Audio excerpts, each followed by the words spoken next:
In England will be told not to teach sex education to children younger than 9 under new guidance published today. Head teachers have raised concerns that the plans could leave young people searching for information online.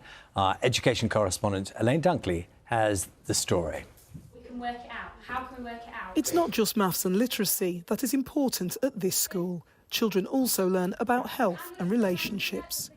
Sex education isn't compulsory at primary, but whether it is taught has been up to head teachers.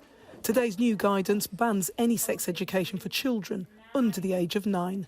At Ash Green Primary in Halifax, teachers say lessons are already age appropriate. I think schools are absolutely doing things appropriately as we always do, which is already in year 5 at age 9 and 10, beginning to learn more about the sex and relationships element. And when there are lessons which are based on conception and so on, then parents also have the opportunity, if they like, for their children to opt out of those lessons. Learning about puberty and boundaries has been valuable for these pupils in year 6. What we like to do is write our questions on pieces of paper and put them in a jar. Then the teachers pick one out by one and they answer them. It's very important because if you're older, and you haven't been taught about it, how are you going to know what a healthy relationship is?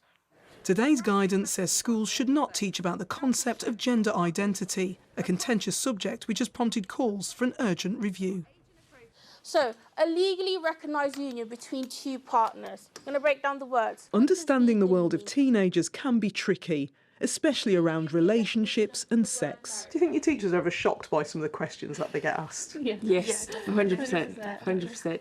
We'll be going through informed time, we'll have a few questions and the teacher will be like, I didn't know this happened. Like, the teachers aren't even aware themselves sometimes. I'd say not a day goes by when something doesn't come about that's come from social media that has some way then come into school life. And so you'll be teaching outside of your specialism in an area that you might not always feel comfortable with. And I know that it's one of the core areas that teachers at Nine Stars always ask for support and help so they can deliver sensitive topics in a way that really supports our learners to gain the understanding they need. It's a big talking point.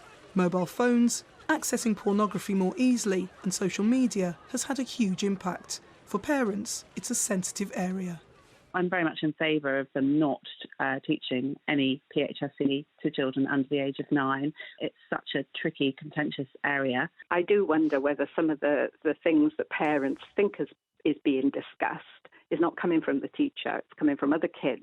I'm very much in favour of schools having a sort of a process to go through, because I think certainly age 9 and above, they need to know about puberty. But I think sex education does just need modernising. I think that's specifically the word that I want to use. So there were a lot of people that were maybe trans or gay, and because I hadn't known about it when I was younger, I was scared almost. So there was so much homophobia and so much transphobia in the school because of that. And I do believe it is because it wasn't taught. The Department for Education says this updated guidance now includes a dedicated section on stalking and sexual violence, as well as advice for teachers about how to address misogynistic online influencers. Teachers and parents hope today's guidance will bring clarity, but this is a subject which has become more challenging for children growing up in an increasingly complex world. Elaine Dunkley, BBC News. Well, let's speak now to the Education Secretary, Gillian Keegan. Very good morning to you. Thank you for your time this morning. This is not easy territory. I think everyone understands that. Can you sort of give us a picture of what it will be like? What will change in the classroom in relation to sex education for under 9s? Give us a clear, practical picture. Well, what we've done as a result of actually a review of the guidance that we put in place in 2019 is, in response to teachers' requests to provide more clarity, we've I instructed an independent panel. Obviously, I didn't do this myself, and they spoke to lots of people to inform how to build understanding within children, but also how to make sure that the content that they were being taught was age appropriate. So there is guidance in there which says what kind of things things can be taught at what age, primary, and then what, you know, at secondary, and then what sort of midway through secondary, to try and give some guidance, because they were looking for, teachers and head teachers were looking for more clarity on that. So, you know, hopefully that should be helpful. Obviously this is high level guidance. They will come up with the lesson plans. We'll also have materials on the Oak National Academy, which is there to help teachers as well. And hopefully this will help make sure that, you know, the relationship, sex and health education, which I'm sure many children are getting fantastic relationship, sex and health education already, but those that wanted more clarity, this is what's here. But there's a second point which I think is really important, which is we've made it much clearer that the materials should be shared with parents as well. Parents are the first educators of their children, so there should be transparency and they should be able to see the materials, and we've made that crystal clear. What is the evidence that there has been inappropriate teaching? Well, it was actually more of a request as a result of that review to provide more clarity. I mean, obviously there have been lots of newspaper reports. We've had certain parents saying they couldn't access materials, and we've had other people showing us probably campaign groups or lobby groups materials, and there's no, you know, some people say they've seen them in schools, some people say, well, we haven't had them in our school. But that's not the point really. The point is, when we did the review, there were lots of teachers and head teachers saying more clarity is required here in terms of age appropriateness. So we've responded to that. And so if I were, Gillian, Keegan, if I were to ask you to, because this is an important piece of work you're doing, it will matter to a lot of people. My question was about evidence. So if I were to ask you to give me an example of a classroom you've been told about, that you've seen evidence for, not anecdotal, but you've been told an image or something was used in a classroom for an under 9-year-old, what's the evidence? There have been materials which I've seen and I've had seen, like what? Tell me what those are. I was just about to, Charlie, I was just about to.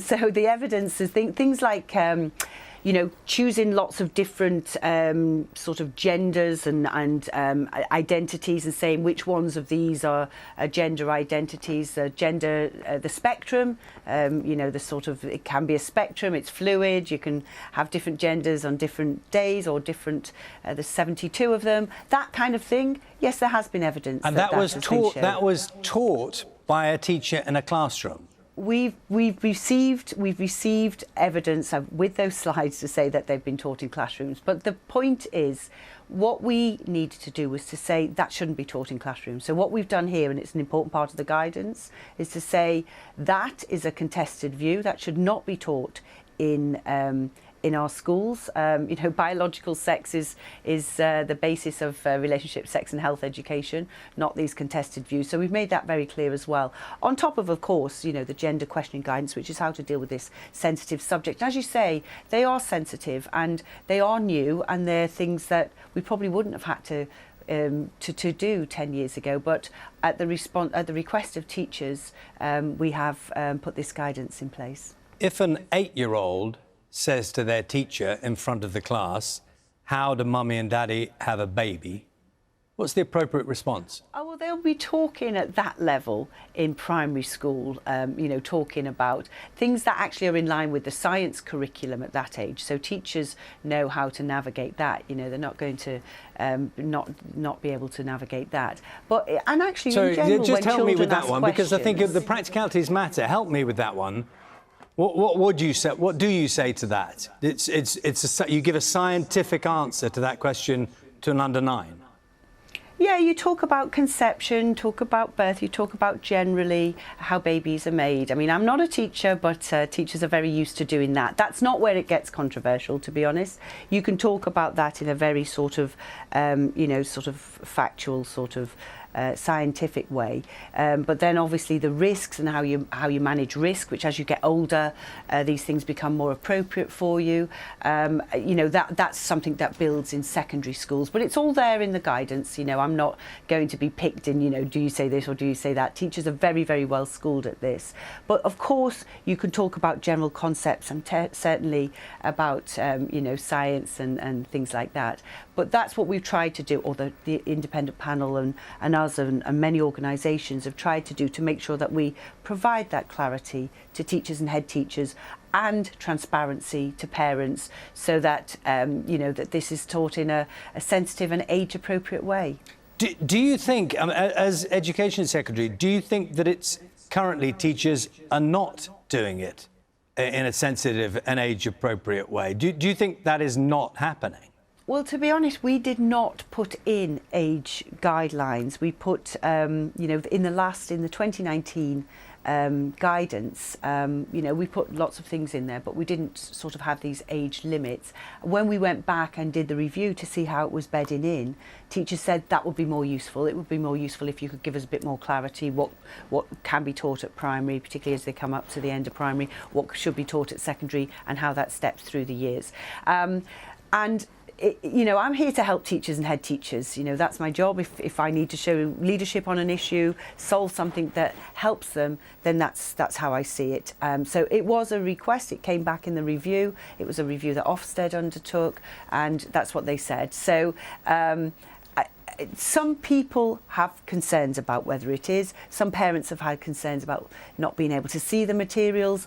This guidance will help resolve those issues and hopefully mean that you know, that people are taught in an appropriate way, and parents are you know, fully aware of what their children are being taught in school, which is what they should be. What would happen to a teacher who fell foul of what you now are putting into a formal arrangement of what's deemed to be appropriate or inappropriate? Well, the same thing that happens to teachers in general. You know, at the school level, we put this guidance out. This is statutory guidance. Ofsted go periodically. They look at what's being taught, how it's being taught against the guidance. They look at, you know, individual teachers and the whole school approach as well.